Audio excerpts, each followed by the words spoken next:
Salamünaleyküm, hər vaxtınız xeyir olsun. Demək belə, bu burasından patlayıb, istərək. Görsən, belə şeylər var.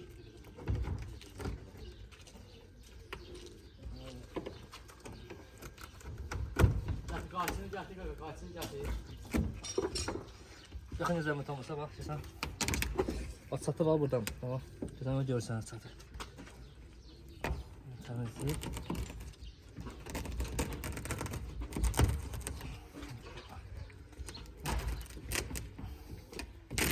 Qaçını gətir, bir al.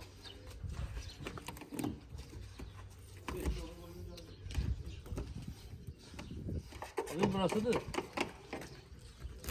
Bak bir tane burada var. Ben göstereceğim tam durağında.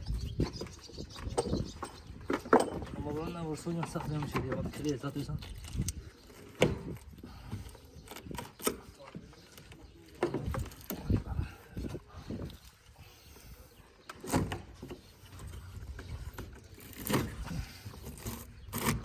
Ama bu da silikonlu.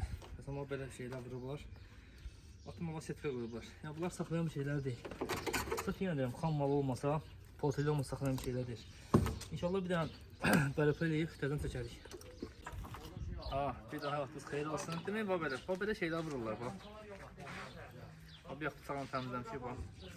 Yarı silikondur, yarı bax saplar var üstündə. Amma çıxır belə şeylər. Əlləmlə qırılmaq istəmir amma saxlamır da. Bax belə şeylər. Buradan payt eləmişik, göstərək. Sırf xam maldan poltelindən salıyorum. Bir də var burasından. Zəhmət olmasa. Bir də var burasından.